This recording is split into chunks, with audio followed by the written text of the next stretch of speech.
ये है दिल्ली दर्पण।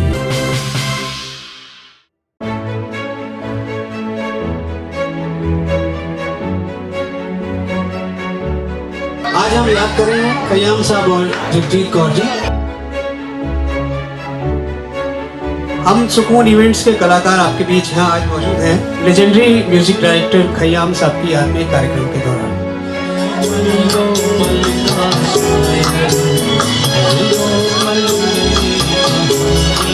नमस्कार, मैं हूँ आपके साथ जूही तोमर और आप देख रहे हैं दिल्ली दर्पण टीवी।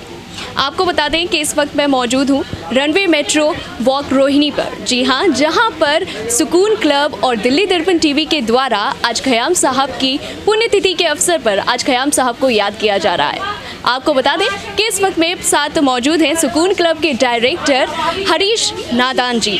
तो मैं आपको बता दूं कि आज हरीश नादान जी से आज हम गुफ्तगू करेंगे और जानेंगे थोड़ा बहुत खयाम साहब के बारे में। तो आइए खयाम साहब के बारे में आज जानते हैं हरीश नादान जी से। खयाम साहब के बारे में आप क्या क्या जानते हैं, ज़रा हमें बताइए। देखिए, मैं एक संगीत प्रेमी हूँ और पिछले 30 वर्षों से संगीत के क्षेत्र में हूँ। जी। लगभग 2000 के पास मैंने ये सुकून के नाम से कंपनी बनाई और उसके बाद टैलेंट को प्रमोट किया दिल्ली में। जी। और एक संगीतकार होने के नाते मेरा ये फर्ज बनता था कि मैं उन तमाम लेजेंड्स को हमेशा याद करूं जिनकी रूहानी धुनें हम सुनते आए हैं। तो हम बात कर रहे हैं इस समय खयाम साहब के बारे में। इनका पूरा नाम ज़हूर खयाम साहब था और प्रसिद्धि उनको खयाम साहब के नाम से मिली। सन 1927 में उनका जन्म हुआ था पंजाब के एक प्यारे से गाँव में। लेकिन फिल्मों के शौक़ ने, जिस तरह से हमारे सामने एक प्यारा सा बेटा बैठा है 10-11 साल का, उनको फिल्में देखने का बहुत शौक़ था। वो 10-11 साल की उम्र में ही दिल्ली आ गए और दिल्ली आकर चोरी छिपे फिल्में देखा करते थे। घर वालों ने डांट डपट के भेज दिया। मन में उनकी इच्छा थी कि मैं एक कलाकार बनूं, एक्टर बनूं, क्योंकि वो उस समय KL सहगल साहब के सभी भक्त हुआ करते थे, तो वो भी भक्त थे।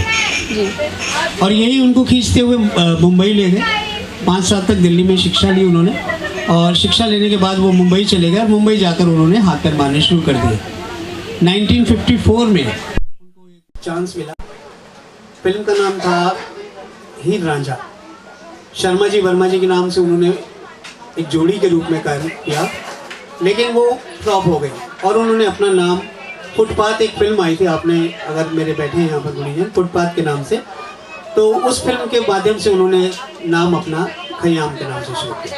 तब से वो फिल्मी सफ़र शुरू हुआ और उनकी यादगार फिल्म आई शोला और शबनम, जिसमें धर्मेंद्र ने भूमिका निभाई थी और बड़े प्यारे गाने थे उसके अंदर। जीत ही लेंगे बाजी हम तुम, खेल अधूरा छूटे ना, प्यार का बंधन। और उसी दौरान उनकी शादी, एक अंतर्जातीय विवाह हुआ, जो हमारी फिल्म, ये दोस्तों बताना चाहूँगा कि फिल्म इंडस्ट्री की वो पहली ऐसी शादी थी जिसमें हिंदू परिवार और मुस्लिम परिवार का मिलन हुआ, क्योंकि जगजीत कौर जी जो थी वो एक सिख परिवार से रिलेटेड थी और बहुत अच्छे चंडीगढ़ के एक जाने माने घर से उनका ताल्लुक था। वो भी प्लेबैक सिंगर बनना चाहती थी। वो भी मुंबई आ गई। 1930 के दौरान उन्होंने जन्म लिया था और उसके बाद मुंबई आने के बाद उन्होंने भी अपना कार्यकाल शुरू किया। एक दिन मुंबई में एक ऐसा वाक़या देखने को मिला कि एक ब्रिज के ऊपर जगजीत कौर जी जा रही थी, तो उनको महसूस हुआ कि शायद मेरा कोई पीछा कर रहा है। वो घबराई सी बार बार पीछे देखती थी, लेकिन उनको नहीं पता था कि उनको जो आंखें देख रही हैं वो उनके आने वाले समय में उनके पति होंगे। और वो खयाम साहब के साथ उनकी शादी हुई, एक अंतर्जातीय विवाह हुआ और उसके बाद तो खैर शादियाँ शुरू हुई। हिंदू मुस्लिम नहीं, सभी धर्मों के आपस में लोग विवाह करने लगे, लेकिन हमारी फिल्म इंडस्ट्री की सबसे पहली शादी वो रही। और बताएं जूही, और क्या जानना चाहेंगे? भी लोगों को दिल को छू लेते हैं, तो क्यों ना आज आप ही के उससे हम सुन ले ये। हाँ, मैं जो उनका मशहूर टीम आज लेकर आया हूँ और जिस तरह से हम ट्रिब्यूट कर रहे हैं, क्योंकि मैंने अभी जैसे बताया 2 साल पहले खयाम साहब 2019 में चले गए और उसके बाद अभी 15 अगस्त को मॉर्निंग में, 15 अगस्त वाले दिन सुबह सुबह जगजीत कौर जी भी इस दुनिया से चली गई। तो ये दोनों परिवार के मुखिया, और यूँ कहिए कि इनका पूरा परिवार ही अब इस दुनिया में नहीं है, क्योंकि इनका 32 साल की उम्र में इनका बेटा प्रदीप, जो बहुत ही होनहार था, अपने पिता के साथ फिल्में बनाने में मदद किया करता था, कई फिल्में आपने देखी होंगी जिसमें उनका संगीत रहा और साथ में उन्होंने साथ दिया प्रदीप जी ने, और वो 32 साल की छोटी सी उम्र में इस दुनिया से चले गए। तो आज हम उस महान हस्ती को, उन दोनों को, तीनों को हम याद कर रहे हैं। और मेरे साथ जो मेरी टीम है अब आपके बीच वो गीत प्रस्तुत करेंगी। तो पहले गीत सुने या क्या चाहते हैं आप? पहले आप एक लाइन तो सुना दीजिए जो लोगों को दिल को छू जाए। अच्छा, मैं सुना देता हूँ आपको। कभी कभी मेरे दिल में ख्याल आता है कि जैसे तुझको बनाया गया है मेरे लिए, तू अब से पहले सितारों में बस रही थी कहीं, तुझे ज़मीं पे बुलाया गया है मेरे लिए, तुझे ज़मीं पे बुलाया गया है मेरे लिए। थोड़ी सी आवाज़ पसंद आई, थोड़ी सी तालियां मिल जाए तो बहुत अच्छा है। अभी हम एक म्यूजिक आपको सुनाएंगे। ओके, हम आगे का कार्यक्रम कंटिन्यू करते हैं और लोगों को भी इसका आनंद उठाने देते हैं। हाँ, क्योंकि कुछ लोग फिर मिलेंगे और फिर बात करेंगे ख्याल साहब। पहले दोस्तों ये वो फिल्म थी 1977 में, कभी कभी, जिसके लिए खयाम साहब को फिल्म फेयर अवार्ड से नवाजा गया। तो आइए अब हम चांदनी मिर्जा जी को यहाँ बुलाते हैं। आप उनका भी जोरदार तालियों से स्वागत करें। आप उनकी मीठी आवाज़ सुनकर महसूस करेंगे कि दिल्ली में कितना नाम शोहरत, और पूरे विश्व का दौरा करने के बाद आज हम रनवे में यहाँ पर हैं ताकि आपके बीच उस महान कलाकार को याद कर सकें, उस महान संगीतकार को ट्रिब्यूट दे सकें। मिलते हैं छोटे से ब्रेक के बाद, ठीक है जूही? Thank you. मेरा जीवन भी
पल दो पल का शायर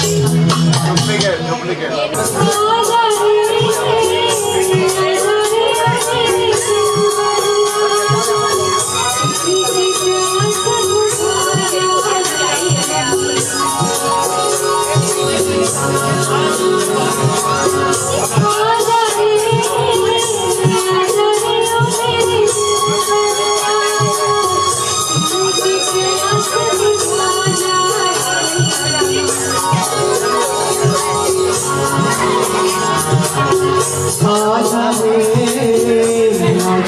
ओ मेरे दिल भर आजा दिल की प्यास बुझा जा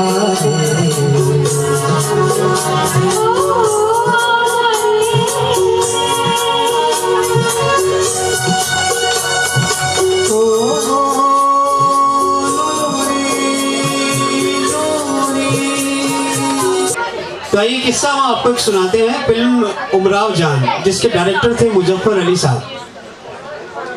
उमराव जान खयाम साहब के लिए एक बहुत बड़ा ही टफ एक ऐसा काम मिल गया उनको, क्योंकि पाकीज़ा सन 1972 में जब आई थी, उसका संगीत दिया था गुलाम मोहम्मद साहब ने, और वो संगीत इतना सुपरहिट रहा कि खयाम साहब जब 10 साल के बाद उनको मौका मिला उमराव जान बनाने का, तो वो सोच में पड़ गए कि इस फिल्म का म्यूजिक मैं कैसे दूंगा, पाकीज़ा के सामने ये म्यूजिक कैसे टिकेगा। तब उन्होंने पुरानी फिल्में सभी देखना शुरू करी, उनमें मुगले आजम भी थी, और क्योंकि नौशाद साहब और ऐसे कई संगीतकार जो शास्त्रीय संगीत के ज्ञाता थे, उसी तरह हमारे खयाम साहब भी एक बहुत ही जाने पहचाने संगीतज्ञ थे और क्लासिकल म्यूजिक की उनको बहुत नॉलेज थी। जब इस फिल्म के गाने बनने शुरू हुए प्यारे दोस्तों, तो आशा जी को आमंत्रित किया गया। आशा जी ने इस फिल्म के गाने सुनने के बाद खयाम साहब के सामने एक ही बात रखी कि मैं ये गाने नहीं गा सकती जो आपने इतने खूबसूरत बनाए हैं, लेकिन मेरी आवाज़ की जो थ्रो है वो काफ़ी ऊंची है और ये सारे मध्यम स्वर के गीत हैं, और इन गीतों को गाने के बाद मेरा भविष्य भी खत्म हो सकता है। तब जाकर खयाम साहब ने उनके सामने एक शर्त रख दी कि एक बार जैसी कंपोजिशन मैंने बनाई है उसको आप गाइए, और एक बार आप अपने स्वर में गाइए इसको। और इसके लिए शर्त निर्धारित हुई, दोनों ने अपने बच्चों के नाम की कसमें खाई कि अगर मैंने ये फिल्म की, अगर मेरे स्केल के ऊपर ये गाना जो आपने कंपोज किया है अगर उसके आधार पर बना तो मैं ये फिल्म करूंगी, अदरवाइज ये फिल्म मैं छोड़ दूंगी।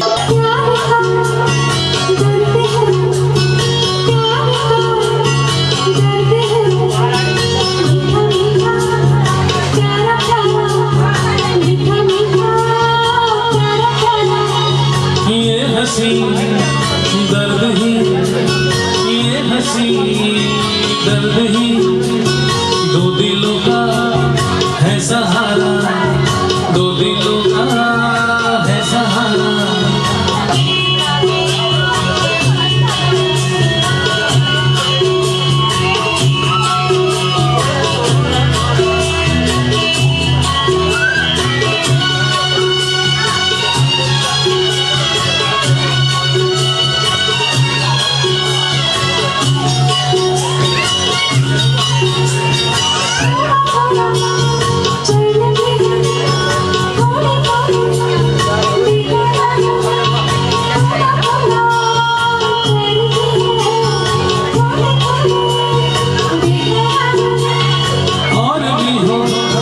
प्यार जवा आरज़ू है ये हमारी, और भी हो प्यार जवा आरज़ू है ये हमारी, फिर मिलन हो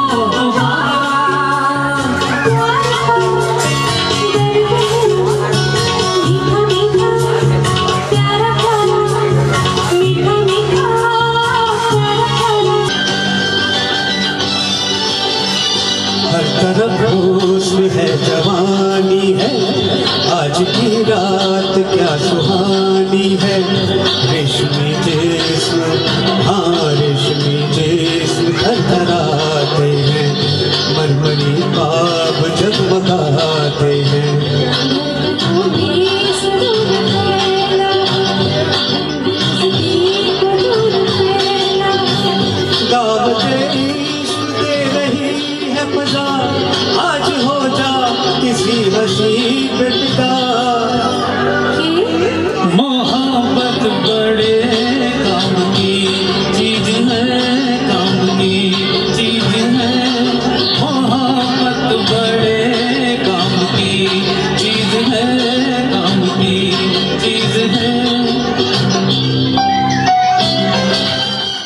तो जैसे खयाम साहब की पुण्यतिथि के अवसर पर सुकून क्लब और दिल्ली दर्पण द्वारा जिस तरह का कार्यक्रम आयोजित किया वो काबिल तारीफ रहा। तो ऐसे ही तमाम बड़ी खबरों के लिए हमारे साथ बने रहिए और देखते रहिए दिल्ली दर्पण टीवी।